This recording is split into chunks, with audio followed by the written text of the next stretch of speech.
नमस्कार। कैसे हैं आप लोग।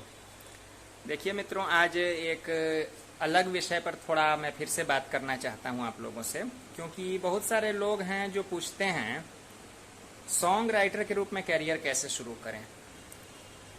देखिए, ऐसा होता है कि सॉन्ग राइटर बनने के लिए आपको कई सारे रास्ते हैं। जैसे किसी भी फील्ड में जाने के लिए कई सारे रास्ते होते हैं, सॉन्ग राइटर बनने के लिए भी कई सारे रास्ते हैं। उसमें एक रास्ता है कि जो परंपरागत हम लोग जानते हैं कि फिल्म सिटी में जाना, वहाँ प्रोड्यूसर्स को अपने गीत दिखलाना और उसमें चांस मांगना, तो वो काफ़ी स्ट्रगल वाला हो जाता है। वैसे स्ट्रगल तो हर काम का एक हिस्सा है, उसके लिए कोई बात नहीं है। लेकिन एक और तरीका भी है जिससे आप लोकल रूप में अपना काम ये शुरू कर सकते हैं। देखिए, लोकल रूप में इस काम को शुरू करने के लिए आपको थोड़ा पैसा लगाना पड़ेगा।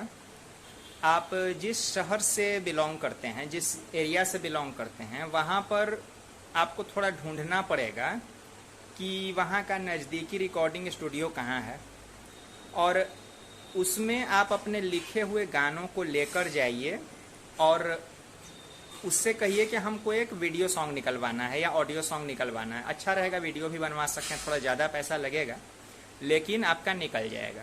तो उसमें क्या होगा ना कि बहुत सारे ये सॉन्ग राइटर ये शिकायत करते मिलते हैं कि हमने सॉन्ग लेकर दिखलाया तो म्यूजिक डायरेक्टर ने उसको बदल दिया, दो बातें भी सुना दी। जो सिंगर है वो भी हमारी बात नहीं सुनता है, उल्टा हमको आदेश देता है कि ऐसे लिखो वैसे लिखो ये चीज़। तो देखिए, ना सिंगर की वैल्यू ज़्यादा है, ना म्यूजिक डायरेक्टर की वैल्यू ज़्यादा है, ना सॉन्ग राइटर की वैल्यू ज़्यादा है। होता ये है उसकी वैल्यू ज़्यादा है जिसका पैसा लग रहा है। वो जो म्यूजिक एल्बम आएगा, जो गाना आएगा, उसमें पैसा जिसका लगता है ना, वैल्यू उसकी ज़्यादा होती है। दुनिया में पैसे की कीमत है, बिना पैसे के कुछ नहीं है। तो अगर आपने अपना पैसा उसमें लगाया है, आप खुद से वहाँ पर सॉन्ग लिख कर जा रहे हैं और कह रहे हैं उस रिकॉर्डिंग स्टूडियो को, रिकॉर्डिंग स्टूडियो वाले के परिचय में बहुत सारे सिंगर होते हैं जो प्रोफेशनली गाते हैं। भले ठीक है वो लोकल स्तर पर ही हैं, तो शुरुआत तो लोकल स्तर पर ही हो रही है ना। और शायद जहाँ तक मेरा आइडिया है, हाँ वो डिपेंड करता है, लेकिन फिर भी 50,000 के आसपास में आपका एल्बम हो सकता है कि आ जाए। तो बिजनेस में भी इतना लग जाता है, जैसे किराने की दुकान खोलेंगे या फिर कपड़े का स्टोर खोलेंगे तो उसमें भी इतना लग ही जाएगा, इससे ज़्यादा ही लगेगा। और अगर वो गाना आपका हिट हो गया तो फिर आपको काम खुद ही मिलने लगेगा। तो आप वैसे लोगों को ढूंढिए, उनके पास अपने लिखे हुए गाने को दीजिए। ये मत कहने, और वहाँ ये कहने की जरूरत ही नहीं कि मैंने अच्छा लिखा है खराब लिखा है।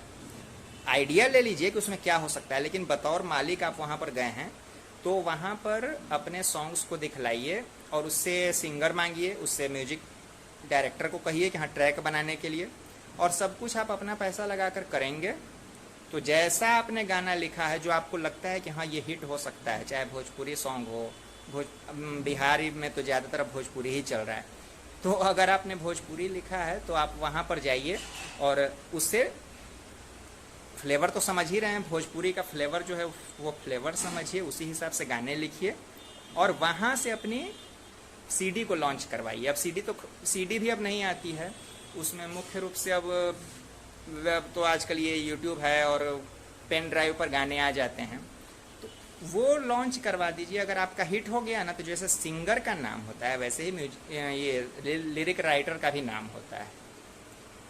तो ये एक तरीका है जिसको अगर आप थोड़ा पैसा लगा सकते हैं, ज़रूर फॉलो कीजिए। मतलब ये मैंने इसलिए बताया कि बहुत से लोगों को आइडिया ही नहीं होता है कि लिखते हैं तो उसको गवाना कहाँ से स्टार्ट करें, कैसे गवाएं। तो वो एक आइडिया है जो लोकल में आप अपने शहर से भी ये काम शुरू कर सकते हैं।